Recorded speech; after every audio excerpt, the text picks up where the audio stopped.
أهلا بيكم في وصفة جديدة، والنهاردة وصفتنا لذيذة جدا. هنعمل طاجن كده بطاطس باللحمة الحمراء، طاجن تحفة، طاجن خطير يستاهل بقكم بجد. اللحمة كده دايبة ذوبان، والبطاطس طعمها وريحتها خطير. يلا بقى بينا نقول بسم الله ونبدأ وصفتنا مع بعض. يا ريت الفيديو لو عجبك ما تنسيش بقى الاشتراك واللايك، ويلا بينا ونبدأ ونشوف هنعمله ازاي مع بعض.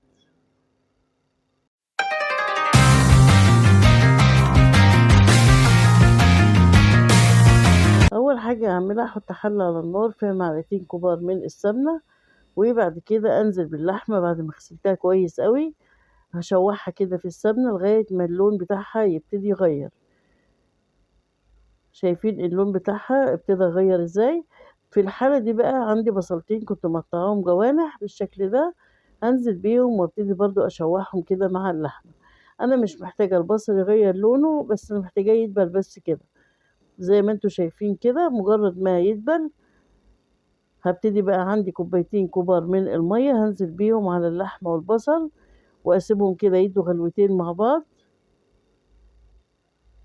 اللحمة هنا انا عارفة انها ما بتاخدش وقت في السوا، يعني يا دوبك بس نص ساعة وتكون استوت وبقت تمام.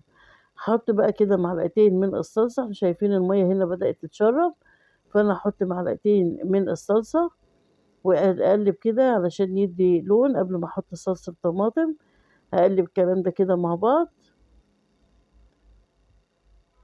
شايفين لونها بقى جميل ازاي؟ لونها حلو قوي بالصلصة اللي احنا حطيناها. بعد كده مجهزة عندي بتاع رتل من الطماطم ضرباه في الخلاط. هبتدي انزل بيه على اللحمة واسيبهم كده يتسبكوا مع بعض، واحط بقى الملح والفلفل، واحط نص معلقة من القرفة. القرفة بتدي طعم حلو قوي لأي خضار احنا اتفقنا ان احنا بنعمله، بنحط القرفة على طول.